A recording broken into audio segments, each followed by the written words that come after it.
बात कर लेते हैं टिकटॉक। हमारे साथ मौजूद हैं शेखर सुमन साहब। मल्टी टैलेंटेड एक्टर हैं शेखर, हर फील्ड में माहिर हैं, चाहे फिल्मी दुनिया की बात हो या फिर टीवी की दुनिया की बात। कॉमेडी में भी नंबर 1 के शेखर हैं। शेखर सुमन, आपका बहुत बहुत स्वागत है R9 टीवी में।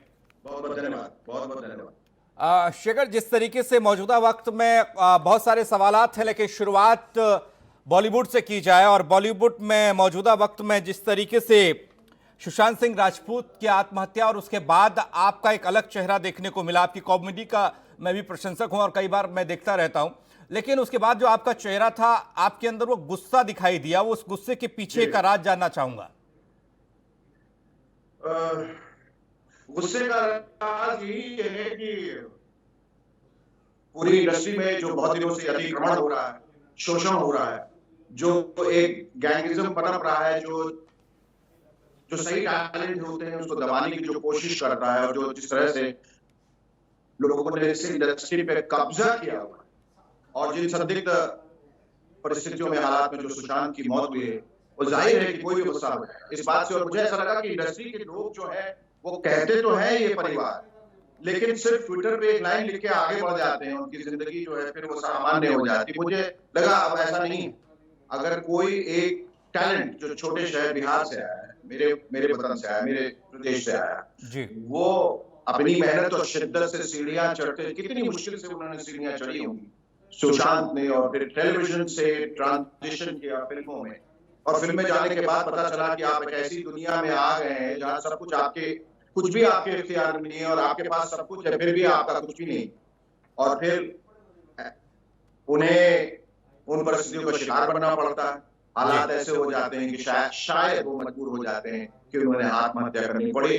और जो तथ्य बाहर निकल के आए हैं, जो फैक्ट्स बाहर निकल के आए हैं, जो एविडेंसेस बाहर है, उसको देख के ऐसे ही लगता है there is more than meat दिया है। सबसे बड़ी बात और सबसे बड़ा सवाल मैं बार बार उठा रहा हूँ कि जब हम कह रहे हैं कि सुशांत इतना पढ़ा लिखा, होनहार, विद्वान था और समझदार था, तो फिर एक सुसाइड नोट तो लिख के जरूरी जाता, और ये कह के जाता कि मेरे इर्द गिर्द के जो भी लोग हैं या जो मुझसे जुड़े हैं वो निर्दोष हैं और मैं ये आत्महत्या अपनी मर्जी के मुताबिक कर रहा हूं। ऐसा उसने किया नहीं, इसलिए ढेर सारे सवाल उठ गए, और फिर बहुत सारे तथ्य भी निकल गए जिनके बारे में अभी बोलना मैं मुनासिब नहीं समझूं, क्योंकि बार बार कह चुका हूं। तो हमने एक सीबीआई इंक्वायरी की मांग की है, जिसके तहत हमने #जस्टिस फॉर सुशांत फोरम की शुरुआत की है, और इसमें बहुत लोग जुड़ गए हैं। और ये गुस्सा मैं समझता हूँ कि बहुत जायज है, क्योंकि आने वाले दिनों में, आने वाले वक्त में, भविष्य में कोई भी सुशांत की तरह उसकी जिंदगी का अंत ना। शेखर जी, आप पटना भी गए थे और पटना में जिस बात के उसके बाद आपने एक प्रेस कॉन्फ्रेंस की। आपने साफ तौर पर कहा कि एक तरफ परिवारवाद है और इस परिवारवाद न कहे कि इसे एक गैंग की तरह देखा जाए। पहली बात तो आपको बता दूं कि मैं वहां गया था उनके पिता से मिलने, क्योंकि मैं भी इस तरह की ट्रेजेडी से गुजर चुका हूं। मुझे लगा कि सिर्फ ट्विटर पे लिखने से कुछ नहीं होता है, आदमी को वहां मौजूद होना बहुत जरूरी है, उस गम में शरीक होना बहुत जरूरी है। मेरे परिवार वालों ने मुझे बहुत मना किया कि कोविड-19 की स्थिति में तुम्हें नहीं जाना चाहिए, और ये इसमें जान भी जोखिम में जबरदस्ती डालने की कोई जरूरत नहीं है। लेकिन मुझे ऐसा लगा ये मेरे दिल की आवाज है और मुझे जाना ही है, और मैं चला गया उनसे मिलके। फिर मुझे ऐसा लगा कि एक पॉलिटिकल सपोर्ट अगर राज्य से मिले, जहां स्टेट का लीडर अगर ये कहता है कि हमारे प्रदेश का ये लड़का था और उसके साथ ये नाइंसाफी हुई है, और मैं जस्टिस फॉर सुशांत फोरम से जुड़ना चाहता हूं, तो वो जो है वो और तूल पकड़ता है और वो और पुख्ता हो जाता है। मुलाकात करनी चाहिए, लेकिन उन्होंने कहा कि कोरोना वायरस की वजह से वो किसी से नहीं मिल रहे। फेयर है, ठीक है, नहीं मिल रहे। तेजस्वी यादव ने हामी भरी और वो सुशांत के पिता भी गए थे, तो मैंने सोचा कि चलिए ऑपोजिशन लीडर भी काफी सशक्त होता है, और वो किसी भी पार्टी का, मुझे कोई फर्क नहीं पड़ता। बल्कि जब सुशांत के पिता से मिला था तो कोई लफ्जों का आदान प्रदान नहीं बन चुकी।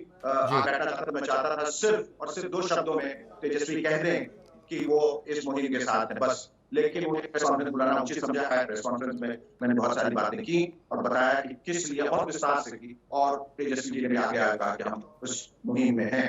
लेकिन अफसोस और दुर्भाग्यवश जब तक मैं मुंबई आया तब तक किसी ने खबर उड़ा दी कि मैं किसी पॉलिटिकल एस्पिरेशन के तहत वहां गया था, और मैं किसी ने ये भी खबर उड़ा दी कि मैं आरजेडी ज्वाइन करी। पर इतने अकल से पैदा इतने मंद बुद्धि और नामाकुल लोग हैं, इतने गधे हैं, बेवकूफ हैं और दिमाग से बीमार हैं। मुझे समझ में नहीं आता कि जब मैं एक इतना इमोशनल मुहिम लेके निकल रहा हूं तो उसमें क्यों गलत बातें वो निकाल रहे हैं और लोगों के दिमाग में डाल रहे हैं। पॉलिटिकल एस्पिरेशन मेरा होता तो मुझे इस रास्ते से जाने की क्या जरूरत है, मैं सीधा चला जाता, मुझे कौन रोकने वाला है।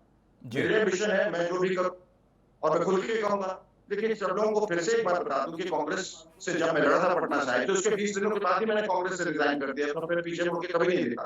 अगर मुझे किसी पार्टी में जाना होता तो मैं किसी राष्ट्रीय पार्टी में जाता, मैं किसी क्षेत्रीय पार्टी में क्यों जाऊंगा, और ये वक्त भी नहीं है उसका। तो अगर आप अपने एक व्यक्तिगत मामले को लेकर किसी पॉलिटिकल पार्टी के ऑफिस में जाते हैं, इसका ये मतलब नहीं कि आपको पॉलिटिकल एम्बिशन है। कितने बिल्कुल बेवकूफी वाली बात है, इडियोटिक बात है। तो इसका मैं फिर से जो लोग समझ नहीं पाए थे और फिर ये भी लिखा गया कि परिवार वाले इससे नाराज होंगे, जाहिर है अगर उनके कान में ये बात डाली जाए, मैं उनकी जगह होता तो मैं भी नाराज होता। पहली बात तो मुझे इस बात की पुष्टि नहीं हुई कि वो नाराज है, अगर हुई है तो बिल्कुल सही होंगे क्योंकि बेवकूफन उनके कान भरे होंगे। लेकिन मैं ये भी बताना चाहता हूँ कि ये लड़ाई मैं परिवार के बिहाफ पे नहीं लड़ रहा, ये लड़ाई मेरी अपनी है, ये जनता की लड़ाई, लोगों की। अगर वो चाहे तो मुहिम को आगे बढ़ा सकते हैं, वो ना चाहे तो ना बढ़ाइए, उनका चॉइस। लेकिन मेरा चॉइस कुछ और है, क्योंकि वजह कुछ और है। इसका एक लार्जर पिक्चर है और उसको देखते हुए मैंने कहा कि एक जमीन ऐसी तैयार की जाए जहां सुशांत, चूंकि पब्लिक डोमेन में था, वो कैरेक्टर था, फिल्म फ्रेटर्निटी का हिस्सा था, इसलिए हम सब ये लड़ाई लड़ रहे हैं। परिवार का दुख अपनी जगह है, उनकी त्रासदी अपनी जगह है और मैं उसकी कदर करता हूं। लेकिन ये लड़ाई इसलिए भी है कि एक ऐसी जमीन तैयार हो ताकि आगे फिर कोई सुशांत को इस तरह से अपनी जान देने की जरूरत हो। शेखर साहब, ये लगता है पुराने दौर से चला आ रहा है। एक बार गोविंदा का एक इंटरव्यू सुन रहे थे, उन्होंने भी इस बात का जिक्र किया और सुशांत की मौत के बाद कंगना रनौत ने जिस तरीके से वो सामने आई, उन्होंने तो सीधे तौर पर नाम भी ले लिए और कहा कि इस तरह से काम हो रहा है। क्या ये मान लिया जाए कि भाई भतीजावाद बॉलीवुड की दुनिया पर हावी है? और दूसरा सवाल एक और है, सोनू निगम ने कहा था संगीत की दुनिया में भी ऐसा है, ऐसा नहीं है ये सिर्फ फिल्मी दुनिया में, बॉलीवुड में है, संगीत में भी है। देखिए मैं पहले भी ये बार-बार कह चुका हूं कि नेपोटिज्म जो है वो प्रॉब्लम नहीं है जी। नेपोटिज्म तो बहुत एक छोटी सी बात है और नेपोटिज्म तो हर जगह है, पॉलिटिकल फील्ड में है, कॉर्पोरेट फील्ड में, हर जगह है, सरकारी महकमों में। एक्चुअली नेपोटिज्म तो सरकारी महकमों में होता है जहां किसी की कुर्सी छीन के किसी भाई भतीजे को बैठा दिया जाता है। फिल्म में नेपोटिज्म का कोई मतलब नहीं है। अगर मेरे पास पैसा है तो जाहिर है कि मैं पड़ोसी बच्चे के लिए, अपने बच्चे के लिए फिल्म बनाऊंगा, तो उसमें गलत क्या है। लेकिन मैं ये पता कर लूं कि पड़ोसी बच्चे को देखने के लिए उसको निकाल के अपने बच्चे को डाल दूं, और नेपोटिज्म से कैनिज्म कि मैं अपने पावर का इस्तेमाल करके लोगों को हटा, मैं अगर अपने बच्चे के साथ बनाऊं तो कोई खराब नहीं, पैसा मेरा है, मैं इंसान के साथ बनाऊं, हाथी के साथ बनाऊं, किसी जानवर के साथ बनाऊं, क्या फर्क पड़ता है। तो भाई भतीजेवाद से कोई फर्क नहीं पड़ता। अगर आप देखिए ऑन दी अदर हैंड तो जितने आउटसाइडर्स हैं वही सफल हैं। आज भी आप जितने नाम देख लें, और इनसाइडर्स जो भी हैं वो सब उस मकाम पे नहीं पहुंच पाए, जितने भी बड़े सितारे उनके लड़के भी नहीं पहुंच पाए। इसका मतलब नेपोटिज्म से कोई फर्क नहीं पड़ता है, फर्क पड़ता है गैंगिज्म, फेवरेटिज्म से। तो ये जो गैंग है वो दरअसल पूरी इंडस्ट्री पे हावी है, कब्जा करके रखे, यही निर्णय लेता है कि कौन आगे बढ़ेगा, कौन पीछे जाएगा। फिर आप जाएं तो जहां आपने इनकी मेहनत से इतने पैसे देके फिल्म बनाई और आपको थिएटर नहीं मिलेंगे क्योंकि सारा कब्जा इनके पास। सारे जो अच्छे डेट्स हैं जिसमें लोगों की भीड़ शामिल होती है और हॉलीडे का एक सीजन मिलता है, वो भी इनके कब्जे। वो भी कहते हैं कि हम ये हमारा, बाकी लोग कहां जाएंगे। इसकी बातें हो रही थी और ये बिल्कुल सही, और उसके खिलाफ एक मुहिम चलाने की जरूरत है ताकि आगे जो ये नेक्सस जो है खत्म हो जाए, सबको बराबर का एक मौका मिले। जी शेखर साहब, एक सवाल है, थोड़ा निजी तौर पर भी आपसे जुड़ा हुआ है। एक इंटरव्यू के दौरान सुना था कि आप अपने बेटे को लेकर भी काफी फिक्रमंद दिखाई दे रहे थे। अध्ययन सुमन सुशांत सा कदम उठाने वाला था जी। वो इसलिए कि मैं आपको बताऊं ना, कोई भी बात की तो वो बहुत एक्टिव हो जाता, सक्रिय हो जाता। और मैंने, आप शायद अवगत होंगे, मैंने जिस किस्म के शोज किए, वो शिखर कोल वगैरह, खास तौर पर वो शिखर में, तो मैं लोगों के नाम लेके भी बातें किया करता था। हालांकि वो एक व्यंग्यात्मक शो था, उसको दिल पे नहीं लेना चाहिए था, लेकिन कुछ लोगों ने दिल पे लिया और मुझे मालूम चला कि फिर उन्होंने एक तरह से अहद किया कि अगर हम बाप का कुछ नहीं बिगाड़ सकते तो बेटे को जरूर खत्म कर, और इससे बड़ा तो वो बाप को नहीं दे सकते।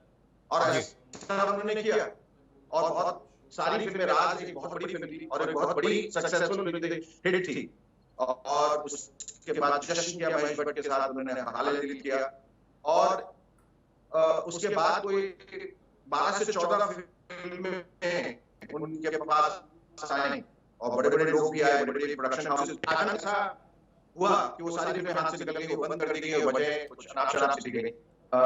तो ये हैरत करने वाली बात। एक दो फिल्म होती है उसमें से बंद हो जाती है, 3-4 तो वो ठीक है, सो आगे गए हो जाता है। सारी फिल्में बंद हो जाए और फिर कहीं भी वो जाते थे, उनके लिए दरवाजा नहीं खुलता था। और मैंने कहा कि मैं तुम्हारी सिफारिश नहीं करूंगा, ये पैरवी नहीं करूंगा, तुमको अपने हिसाब से अपने बलबूते पे जाना पड़ेगा और लड़ना पड़ेगा, क्योंकि ये इंडस्ट्री तुमने चूज किया है खुद से, तो तुम्हें भुगतना पड़ेगा।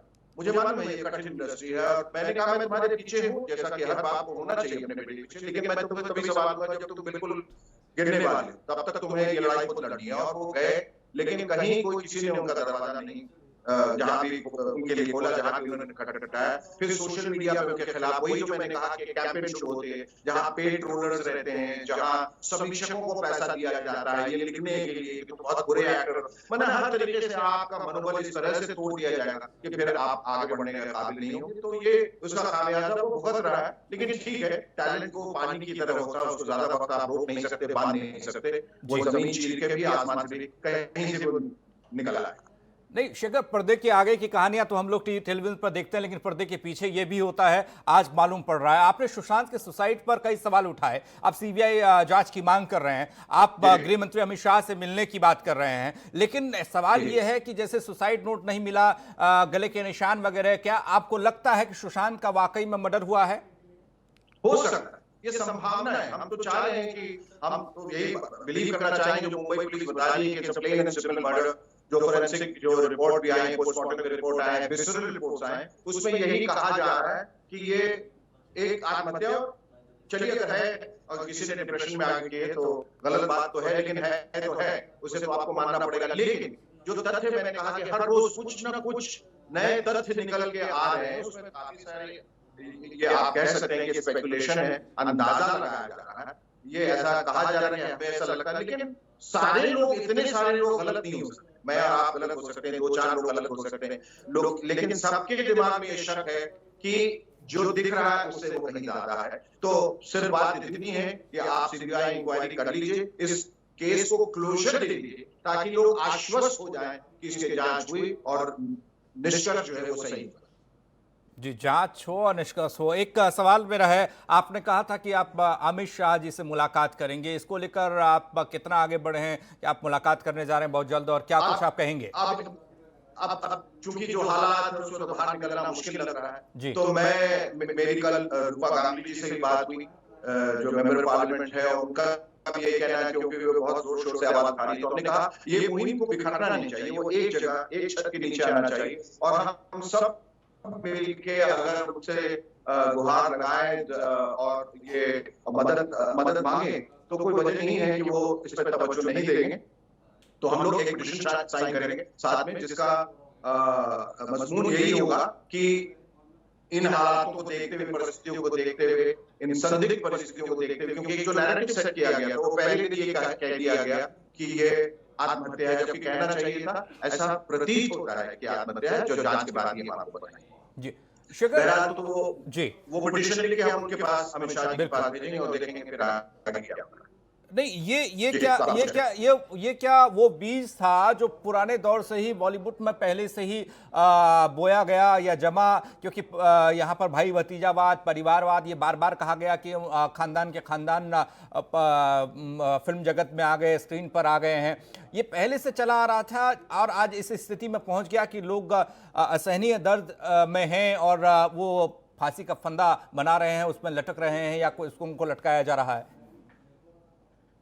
ये आज के दौर में हुआ तो पहले से आ रहा, नहीं, ये तो पहले से आ रहा, पहले से प्रथा, लेकिन उसमें कोई गलती नहीं है। अगर कपूर खानदान ने इतने एक्टर्स को दिया है तो कहीं ना कहीं वो सक्षम है, वो ऑडियंस एक्सेप्टेंस के बाद ही आगे बढ़ेगा। अगर ऋषि के आपने इंटरव्यूज देखे, उन्होंने कहा मेरी पहली फिल्म तो मेरे पिताजी ने बना दी, लेकिन मेरी दूसरी फिल्म जबरदस्त फ्लॉप थी, उसके बाद मुझे बड़ा संघर्ष करना पड़ा। और तो आप देखेंगे कि जनता का एक्सेप्टेंस जिसको मिल जाता है वही ऊपर बढ़ता है। तो इसमें गलती अगर कहीं है, अगर इसकी जिम्मेदारी किसी को लेनी, तो जनता को लेनी चाहिए कि उन्होंने गलतों को क्यों ऊपर किया, उन्होंने जो मीडियोकर टैलेंट है उसको क्यों ऊपर किया, जो मीडियोकर प्रोड्यूसर्स हैं, डायरेक्टर्स हैं, जो झूठ मूठ के चमक धमक लगा के एनआरआई वालों के लिए फिल्में लगा बनाते हैं, बुटीक फिल्में बनाते हैं और जिनका कोई मतलब खोखली फिल्में होती हैं, उनको क्यों चलाएं? और जो जिसमें जिन फिल्मों में भारत की आत्मा नहीं है या भारतीयता नहीं है या जो रियलिटी से नहीं जुड़े हैं और जो कलाकार आपको मालूम है कि वो बेवकूफ हैं या वो उनको अभिनय नहीं आता है, तो उनको दरकिनार आपने आपने जाके सिनेमा का टिकट क्यों खरीदा? उनकी फिल्में क्यों देखने गए? और वो बच्चा जो एक बिहार से आया है, यूपी से आया है, वो तरस रहा है, तड़प रहा है काम करने के लिए, उसकी फिल्मों को कोई इनिशियल नहीं मिलता है, वो देखने नहीं जाता है, लिहाजा प्रोड्यूसर उसको दोबारा फिल्मों में नहीं लेता। अब देखिए, अभी जो वेब सीरीज शुरू है, उसमें कितने कमाल के टैलेंट और कितने जबरदस्त एक्टर्स हैं। ये सब कहाँ थे पहले? ये फिल्मों में क्यों नहीं आए? इनको मौका क्यों नहीं मिला? अभी क्यों दिखाई दे रहे थे? ये नहीं है कि वो कल पैदा हुए, ये तो बहुत दिनों से होंगे यहाँ पर। बड़े बुजुर्ग जवान जो भी है सब दिखाई दे रहे हैं। तो जाहिर है कि इन पे कोई तवज्जो नहीं दिया जाता है, इनके लिए दरवाजा नहीं खोला जाता। ये इसी तरह घुट-घुट के मर जाते हैं, बिखर जाते हैं, डिप्रेस हो जाते हैं, आत्महत्या कर लेते हैं, शहर वापस चले जाते हैं। जी।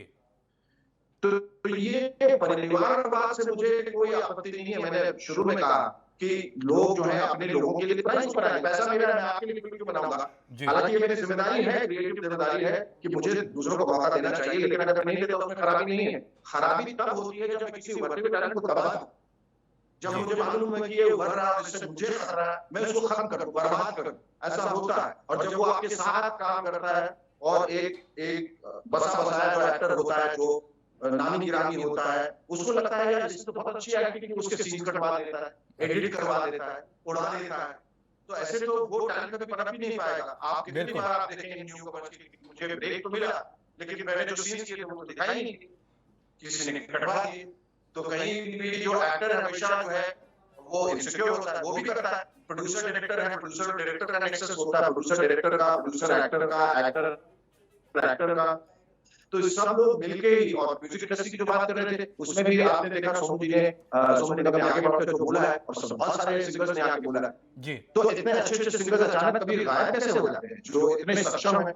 और कुछ मीडियोकर सिंगर्स, आजकल तो ऑटो ट्यून का जमाना है, गंदे गंदे गाने वाले भी अपने जो गर्दन राग में गाते हैं। ठीक है, एक और सवाल है, एक और सवाल है, ये तो मैंने आपसे सवाल पूछा ही था कि क्या ये संगीत जगत में भी इस तरह की चीजें हैं।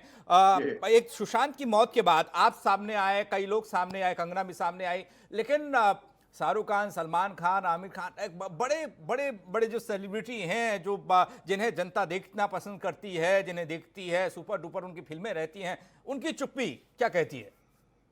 उनकी चुप्पी क्या कहती है? जनता उनसे सवाल करे जी कि आप लोग क्यों नहीं बोल रहे हैं, क्यों चुप हैं, क्या वजह है? सिर्फ एक ट्विटर पर लाइन लिखने से तो बात नहीं बनती। जब हम ये कहते हैं कि ये बड़ा परिवार है और हम एक दूसरे के लिए जान करते हैं और कुछ भी करने के लिए तैयार है, तो ये सब तो खोखली बातें प्रतीत होती है। क्योंकि यहाँ तो कोई मरता है तो देखते हैं दूसरे दिन ही उसे बुला के आगे बढ़ जाते हैं। वो तमाम कलाकार जिन्होंने अपनी जिंदगी के 50, 60, 70 साल लगा दिए इस इंडस्ट्री में, जब वो गुजरते हैं उनकी तरफ को देखने भी नहीं आता, उनके भैया तो कोई चालू भी नहीं होता। इसलिए क्योंकि अब उनका नाम नहीं है। तो इस तरह की तो ये इंडस्ट्री है, खोखली इंडस्ट्री, बिल्कुल। हालांकि इंडस्ट्री ना कहे, इंडस्ट्री तो अच्छे लोग खोखले हैं और कुछ लोगों ने इसको खराब करके रखा हुआ है। तो अगर चुप्पी साधी भी है लोगों ने, तो जनता को सवाल उठाना चाहिए, उन पर एक प्रेशर डालना चाहिए, भाई आप लोग भी तो बोलिए। एक ही आदमी कितना बोलता चला है? मैं पिछले 15 दिन से लगातार बोले ही चला जा रहा हूँ। अकेला लगता है कि डंडा लेके मैं ही आगे बढ़ रहा हूँ। क्या सिर्फ ये मेरी ही तकलीफ है? ये सिर्फ मेरी ही मुहिम है जी? ये सिर्फ मेरा ही मुहिम तो नहीं है, इंडस्ट्री में सबका है ना, बिल्कुल सबका बराबर का। जनता इतने गुस्से में है तो फिर इंडस्ट्री में गुस्सा है। एक और सवाल आपसे है, थोड़ा जल्दी में, मेरे कान में बार बार आवाज आ रही है, मैं ये जानना चाहता हूं, तो आपकी बातों से और सुशांत की मौत से एक बात तो साफ हो गई कि जिस तरीके से जो स्टार्स हैं, जो पहले स्टार्स रहे हैं, उनके बच्चे, फिर उनके बच्चे, फिर उनके बच्चे, और जो आउटसाइडर सुशांत जैसे लोग जाते हैं, उनके लिए इस इंडस्ट्री में कोई जगह नहीं है। जगह है भी तो बहुत ज्यादा स्ट्रगल है, कांटों पर चलना पड़ेगा, आग पर चलना पड़ेगा, शोलों पर चलना पड़ेगा। यही कहना चाह रहे हैं आप? बिल्कुल बिल्कुल, यही कहना चाह रहा हूं कि उनके लिए जगह तो है, लेकिन वो उनको बहुत खुशकिस्मत होना पड़ेगा कि वो यहाँ तक पहुंच जाए। अगर बहुत खुश, कितने लोगों ने कोशिश की होगी, सिर्फ सुशांत नहीं तो नहीं कोशिश की, वो थोड़ा खुशकिस्मत था कि वो यहाँ तक पहुंच गया। कितनों को रास्ते से ही वापस कर दिया गया, रास्ते से हटा दिया गया, वो आगे पहुंच ही नहीं पाए, क्योंकि अंदर का जो नेक्सस है वो कंपटीशन चाहता ही नहीं। वो चाहता है कि बस उन्हीं के हाथों में ये सारा कब्जा रहे, चाहे वो फिल्म बनाना हो या गाना गवाना हो या कास्टिंग करनी हो, कौन आगे जाएगा कौन पीछे जाएगा, वो सब उन्हीं के हाथों में, बेचारे ये कहां से बना पाएगा। जी जी शिखर, एक छोटे से कमेंट मैं आपको चाहूंगा, R9 टीवी के माध्यम से आप दर्शकों तक का अपनी बात क्या वो पहुंचाना चाहेंगे, जिस मुहिम के साथ आप लगे हैं उस मुहिम को कैसे बल मिले, वो मुहिम कैसे आगे बढ़े? छोटा सा कमेंट प्लीज। देखिए, छोटा सा कमेंट ये है कि जनता की जो ताकत है वो सर्वोपरि है, अपने ताकत का इस्तेमाल, अच्छे लोगों को आगे बढ़ाइए, बुरे लोगों का विनाश। चलिए चलिए शेखर, बहुत बहुत शुक्रिया आपका हमारे साथ जुड़ने के लिए, वक्त निकालने के लिए। और शेखर सुमन कोई जो नाम है वो नाम कोई पहचान का मोहताज तो है नहीं, आप लोग टेलीविजन स्क्रीन पर देखते रहे हैं, सुनते रहे हैं और कॉमेडी तो लाजवाब है, लेकिन उन सब के बावजूद मौजूदा वक्त में ये नाम, ये शख्स इसलिए चर्चा में है, सुशांत सिंह राजपूत की मौत के बाद लगातार एक मुहिम के तौर पर ये आगे बढ़ रहे हैं, चल रहे हैं और ये सवाल पूछ रहे हैं कि सुशांत की मौत आखिर क्यों हो गई, और वो ये बताने की कोशिश भी कर रहे हैं कि बॉलीवुड और फिल्म जगत में पर्दे के आगे कुछ और पर्दे के पीछे बहुत कुछ होता है, और खासकर उन लोगों के साथ जो फिल्म लाइन से नहीं होते हैं, जिनके दादा, जिनके पापा, जिनके रिलेटिव इस जगत में हैं, उनको कोई दिक्कत नहीं, जो आउटसाइडर होता है उन्हें बहुत ज़्यादा परेशानी होती है, और उस परेशानी को अब यंगस्टर्स, वो युवा सहन नहीं कर पा रहे, क्योंकि उनके मन में सपना बहुत बड़ा होता है, टीवी की स्क्रीन होती है और वो चाहते हैं कि एक हीरो की तरह वो प्रेजेंट हों, लेकिन जब वो इस इंडस्ट्री में दाखिल होते हैं और दाखिल होने के बाद जब उन्हें कठिनाइयों का सामना करना पड़ता है, वो देखते हैं कि स्टेप टू स्टेप उन्हें परेशानी का सामना करना पड़ रहा है, उस दौर में शायद ऐसा लग रहा है, जो शेखर भी कह रहे थे, कि वो सहन नहीं कर पा रहे हैं, उनकी मानसिक स्थिति इतनी मजबूत नहीं है कि वो लड़ पाएं, वो कह पाएं किसी से, इसलिए सुशांत जैसे लोग इस दुनिया को अलविदा कह जाते हैं।